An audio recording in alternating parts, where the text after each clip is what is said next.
If all of your money got stolen, you'd be outraged. You'd file a police report. You might even have trouble sleeping at night. Well, sorry, you're being stolen from. Even worse than that already. Your own time is being stolen by a stealthy thief every single day, and most people aren't even aware of it. Stick around here, and by the end, you'll see how badly inflation is racking and disrupting your life in ways that you've never thought about before, and then importantly, what you can do about it. Inflation is a time thief. It is stealing your time, and here's the problem.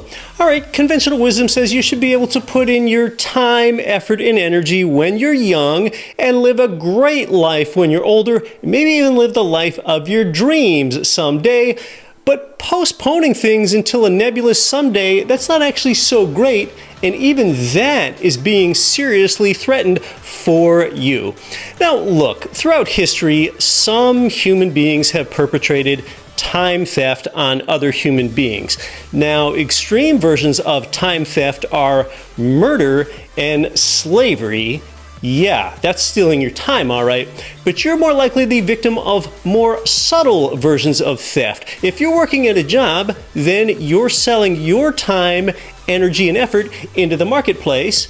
Then the proxy, the money that you're receiving back for your human life expended, that money tangibly represents the time that you gave up. That irreplaceable, unreplenishable, highest order resource of your time that you gave away in receipt of a perceived benefit.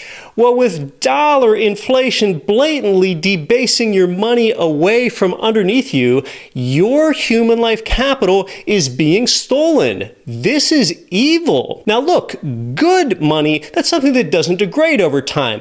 Let's look at this historically together, and then I'll bring it up to the present day for you. In the 1480s, Europeans began landing in West Africa. The Europeans found that West Africans used beads for money. Well, Europeans soon found that the beads are really cheap to produce back in Europe, but expensive to produce in Africa. Well, soon they brought enormous quantities of beads into Africa, and they purchased everything valuable there. Well, there was just no way for the beads to remain as money in Africa, no matter what the feelings of the bead holders were. Anyone that kept insisting to use beads as money completely lost their purchasing power. So, in effect, the beads then ceased functioning as money. Does that sound like any currency that you're familiar with? Any dollars or euros that you've got in your wallet today? Are you drawing any parallels here? Now, rather than beads, across the world, gold became a popular currency for millennia because gold is beautiful, durable, and it's expensive to mine and produce across cultures, and it still is. But as we reach modernity and we're no longer in a world where everyone lives within 25 miles of where they grew up, gold fell out of favor as a currency, though it's still a good store of value. Now, today, you transact interstate and internationally more often. Jet travel became common, so paper money allowed you to more easily move your value across space.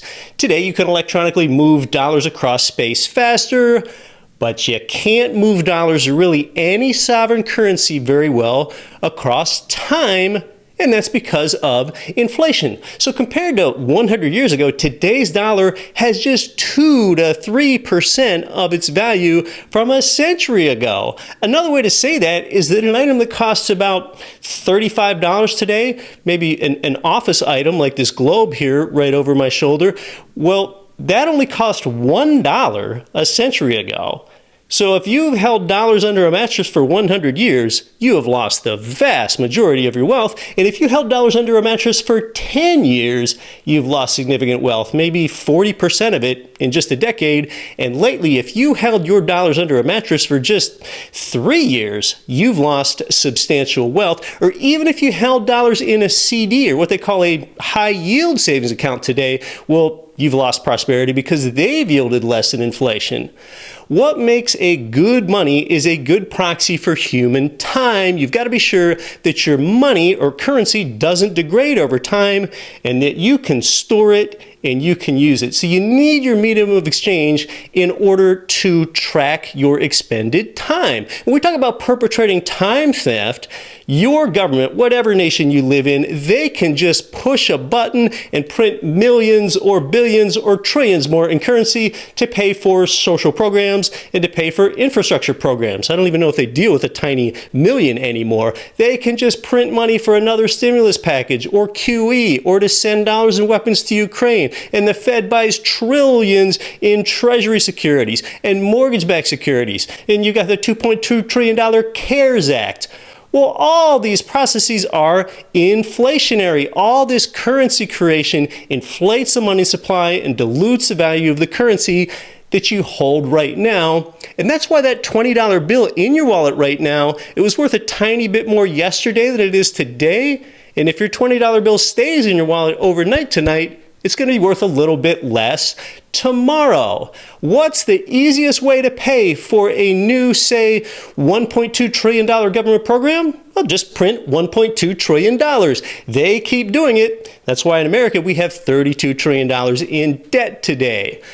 America's finances actually can't be compared one-to-one with your household finances because your household does not have a printing press like the U.S. government does. Well, what often happens when your government pushes buttons then to electronically create tons of dollars? What happens when they create more pounds or euros or real or yen or rupees? More currency gets circulating, and then you and the money that you have traded your precious life for just got diluted.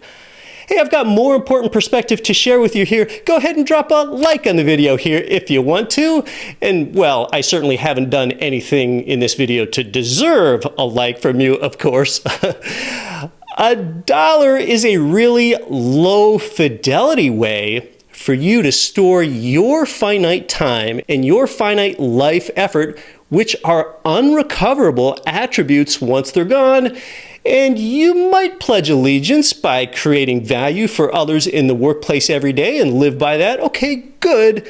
But don't pledge allegiance to the dollar. Your fealty should be toward accepting your income in dollars, but then quickly getting out of them. And I mean, you ought to be upset. Are you upset? You totally should be. Every single day, pieces of your life, energy, and ambition are being stolen away from you. That is immoral. And see, now you're being forced into investing, and this is why, on some level, everyone must be an investor. That's what happens when people are conscious of dollar dilution and how insidious and persistent and severe and surreptitious this all is. You need to go chase wealth preservation with a sense of urgency. Some people are being pushed out onto the risk curve. The S&P 500 is not the answer with, say, its 10% long-term return. Subtract out 5% inflation, subtract out emotion, volatility, subtract out taxes, subtract out fees, and your real return from that is less than zero in stocks. Anyone that's a real investor already knows that. See, dollars and stocks, they can both be easily created and diluted. They can just print more, debasing what you're already holding. And now conversely, real estate, gold, and Bitcoin cannot be easily created or diluted. All three of them take proof of work. All three take real world resources to create: real estate, gold, and Bitcoin.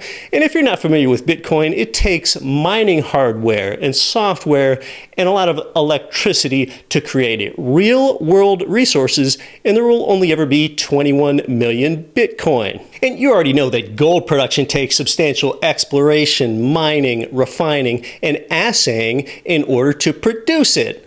All right, so well, what can you learn from all this?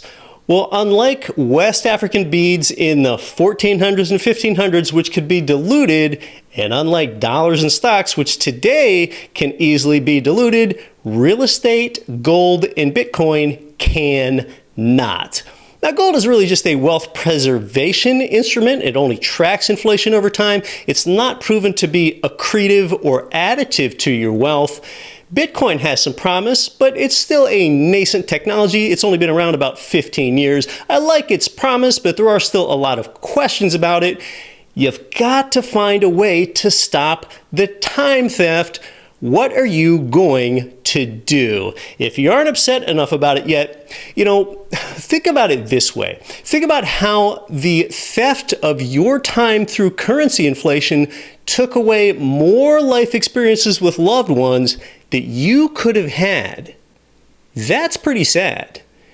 You could spend more of your one finite life on this earth with your mother, father, spouse, kids, church, hobbies, on the boat, at the lake, whitewater rafting, playing pickleball, anything. So certainly be offended and even a little outraged at the surreptitious time theft through inflation.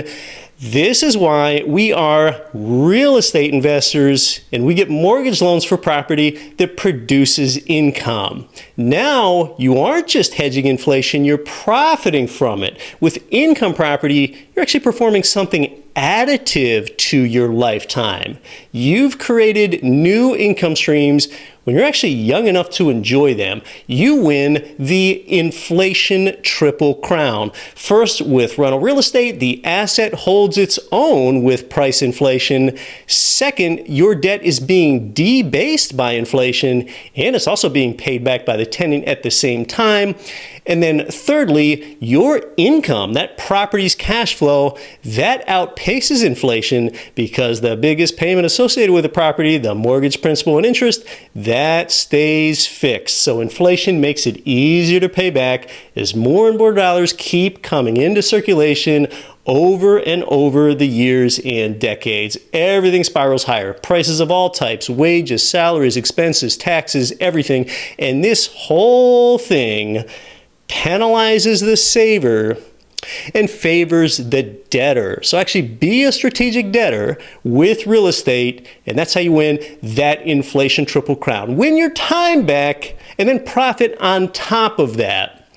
Primary residence homeowners, they really only benefit from this effect, and only partially if they have a mortgage loan.